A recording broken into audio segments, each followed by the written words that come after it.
Last class में हमने किया था लॉ ऑफ डीएमयू, हमने लॉ कर लिया था, हमने उसकी स्टेटमेंट कर ली थी, हमने उसकी अजम्पशंस कर ली थी, हमने उसका मीनिंग कर लिया था, उसका ग्राफ नहीं करा था। ध्यान से देखेंगे लॉ ऑफ डीएमयू का ग्राफ बड़ा सिंपल सा है, बट है कुछ पॉइंट्स आपको हाईलाइट करने होते हैं, वो समझना है। मार्जिनल यूटिलिटी का law of diminishing marginal utility, तो मार्जिनल यूटिलिटी का ही ग्राफ बना रहे हैं। क्या बना रहे हैं? मार्जिनल यूटिलिटी का ही ग्राफ बना रहे हैं। एमयू कर्व बनेगा डिमिनिशिंग, गिरता जा रहा है, गिरता जा रहा है, गिरता जा रहा है, कंटिन्यूअसली कंटिन्यूअसली मार्जिनल यूटिलिटी गिरती जा रही है।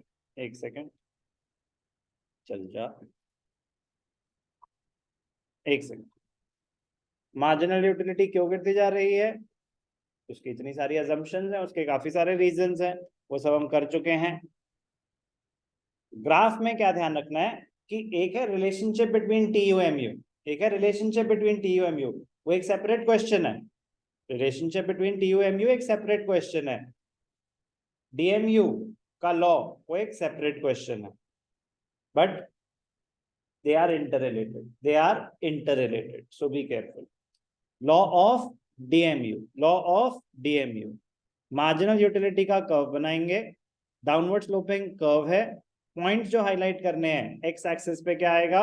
एक्स एक्सिस पे आएगा यूनिट्स ऑफ आइसक्रीम, तो units consumed of a commodity, तो अगर आप आइसक्रीम की बात कर रहे हैं तो आइसक्रीम। वाई एक्सिस पे क्या आएगा? Marginal utility. Diminishing marginal utility सारे फेसेस दिखाएंगे, पॉजिटिव मार्जिनल यूटिलिटी भी दिखाएंगे, जीरो मार्जिनल यूटिलिटी भी दिखाएंगे और नेगेटिव भी दिखाएंगे।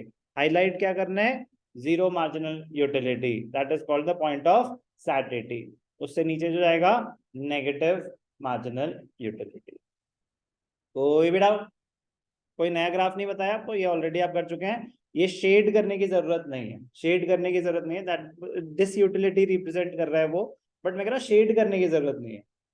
बस आप एक कर्व बनाएंगे, हाईलाइट करेंगे जीरो, और ये एमयू कर्व है। नीचे अपनी एक्सप्लेनेशन में आ जाएगा कि as we consume the 6th unit we will derive negative utility. Negative utility is termed as disutility. Explore more about the law of DMU. MU may increase initially under exceptional scenarios. In certain situations, MU may increase. For example, a thirsty person, मतलब बहुत ही ज्यादा प्यासे थे, मतलब football खेल रहे हो, half time हो गया है, नॉन स्टॉप भागे जा रहे हो, भागे जा रहे हो, भागे जा रहे हो, घट घट घट घट घट घट घट घट, 2-3 तक तो रुकोगे ही नहीं। अगर आप धूप में भागे जा रहे हो तो आपसे पूछा कि आपको पहले में मिली ज्यादा सेटिस्फैक्शन या दूसरे में, कह रहे हैं भैया 3 ग्लास तक तो मुझे होश ही नहीं था, मतलब इतना ज्यादा डिहाइड्रेट हो गया था कि मैं तो पीता गया, 3 के बाद तो मुझे होश आया। तो पहले में होश नहीं आया, दूसरे में थोड़ा बहुत होश आया, तो मतलब दूसरे में सेटिस्फैक्शन ज्यादा मिली। वैसा फील हो सकता है, वैसा फील हो सकता है, तो वो नॉर्मल सिनेरियो थोड़ी ना हुआ, वो नॉर्मल सिनेरियो नहीं हुआ। तो in certain situations there is a possibility a thirsty person may be more satisfied with the second glass of water as compared to the first one. It depends on the circumstances, but economists normally assume that mu continuously falls. Clear? It may increase in certain situations, but हम assume करते हैं कि वो गिरेगा ही गिरेगा। No indication about the rate of fall. ध्यान से देखना, जैसे कि मैंने बताया ना कि चलो इमेजिनरी शेड्यूल बनाओ, इमेजिनरी शेड्यूल बनाओ, तो किसने कहा 20, फिर 15, फिर 12, फिर 10, फिर 5, तो जरूरी नहीं है कि 5-5 से ही गिरे, जरूरी नहीं है कि 4-4 से ही गिरे, तो रेट कांस्टेंट होगा ऐसा कुछ भी नहीं है, but MU should fall, MU should fall. Rate के बारे में कोई नहीं बता रहा, लॉ लॉ ये बता रहा है कि एमयू गिरेगा। किस रेट पे गिरेगा? हर बार 10% से गिरेगा, ऐसी कोई बात नहीं कर रहा।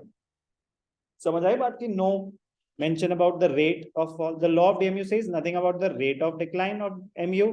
It does not specify whether MU falls at a slow or a fast rate, whether it declines at a uniform or a variable rate. कह रहे ऐसे कोई बात नहीं है, बस ये बताता है कि गिरेगा. Synonyms of law of DMU: it is known as the fundamental law of satisfaction, it is known as the fundamental psychological law. Another name for the law of DMU, एक इकोनॉमिस्ट के नाम से है.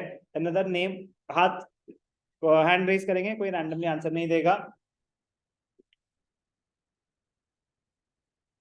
क्वेश्चन है मेरा कि another name for law of DMU, hint दिया था मैंने आपको, किसी इकोनॉमिस्ट के नाम से है। Gossen's first law of consumption, Gossen's first law of consumption, Gossen's first law of consumption. तो ऑब्जेक्टिव टाइप क्वेश्चन के लिए ये बड़ा ही हॉट फेवरेट रहता है। क्लियर? बट सर एमसीक्यूज में तो ऑप्शंस आते हैं ना। No, objective type is not only MCQs, there may be fill in the blanks, there may be true false. तो आ गया कि law of DMU is also known as Gossen's law of DMU, true और false? It is false, it is known as the Gossen's first law of consumption. Be careful. अब एक चीज important है, मैं इसको कंक्लूड करूंगा अभी। लॉ ऑफ डीएमयू 6 मार्कर में आ सकता है, ठीक है ना। अभी तक पहला क्वेश्चन बना है जो 6 मार्कर के लिए एलिजिबल है। अभी तक हमने जितनी भी पढ़ाई करी है ना, कोई भी 6 मार्कर के लिए एलिजिबल नहीं आए। जो आपके पीपीसी पीपीएफ ये 3-4 मार्कर तक ही आ सकते हैं। तो 6 मार्कर का ये पहला क्वेश्चन है। तो अगर 6 मार्कर आता है, ध्यान से देखेंगे, क्वेश्चन आता है explain the law of DMU. तो पहला स्टेटमेंट, सबसे पहले क्या आएगी? Statement of the law. फिर आपके आएंगे अजम्पशंस, सारी की सारी देने की जरूरत नहीं है, 6 काफी है। मतलब 11 अजम्पशन देने की जरूरत नहीं है। अगर लॉ ऑफ डीएमयू एक्सप्लेन करना पाएगा, सुनने पे ध्यान देंगे प्लीज। पहले स्टेटमेंट ऑफ द लॉ, फिर अजम्पशंस, फिर ग्राफ लॉ ऑफ डीएमयू, और फिर एक second,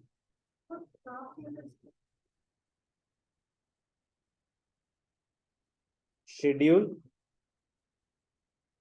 graph explanation. Okay, schedule graph explanation. कभी कभी डायरेक्ट क्वेश्चन आता है explain with the help of a schedule. तो टेक्निकली आपको सिर्फ शेड्यूल बनाना होता है उसमें। टेक्निकली जब उन्होंने स्पेसिफाई, अगर I explain the law of DMU, तो आपको ये पूरी कहानियां करनी है, सब कुछ करना है। अगर I explain law of DMU with the help of a schedule, तो ग्राफ बनाना मैंडेटरी नहीं होता। To be on the safe side बनाना चाहिए, to be on the safe side बनाना चाहिए। और प्रैक्टिस कर करके अपनी स्पीड इतनी तेज करना कि प्लॉटिंग करके टाइम वेस्ट ना हो रहा हो। प्लीज फ्री हैंड से बनाना आना चाहिए, तो वो प्रैक्टिस कर करके आपका होगा। जल्दी जल्दी से ग्राफ बनाने सीखने हैं। अगर आएगा explain with the help of a graph, explain with the help of a graph, तो शेड्यूल बनाना जरूरी नहीं होता, तो आप डायरेक्टली ग्राफ बना सकते हैं। लेकिन अगर कुछ मेंशन नहीं है तो आपको सारी बातें लिखनी पड़ेंगी। अब ध्यान से देखना, एक इंपॉर्टेंट पॉइंट, कुछ स्कूल्स में कहते हैं कि इसमें relationship between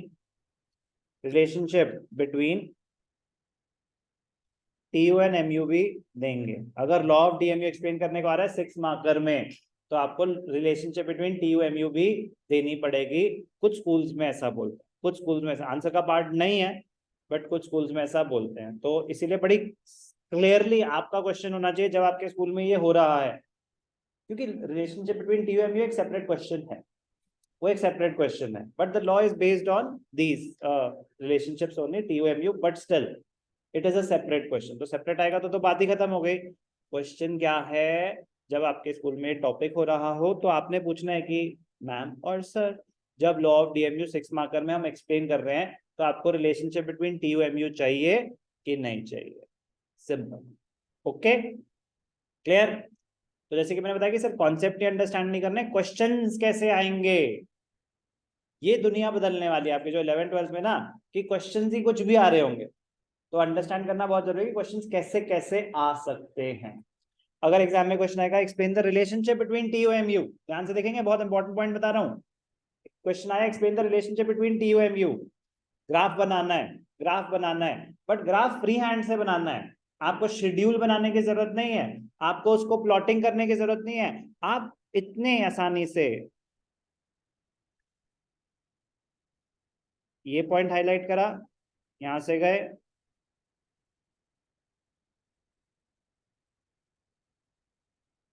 T U M you, मतलब फ्री हैंड, जब मैं बोलता ना फ्री हैंड, तो ऐसे आपको ग्राफ बनाने आने चाहिए। सारी रिलेशनशिप है, as long as mu is positive, tu is increasing but at a diminishing rate. When tu is maximum, mu is 0. When tu is falling, mu is negative. Schedule बनाना जरूरी नहीं होगा जब तक मांगा ना हो। Explain the relationship between tu mu with the help of a schedule. Specific instruction आएगी सिर्फ और सिर्फ तब शेड्यूल बनाना है उसमें, अदरवाइज सिर्फ ग्राफ बनेगा और नीचे जो पॉइंट्स ऑफ रिलेशनशिप आएंगे 3 और 4। बात समझ आई? चलो, गुड।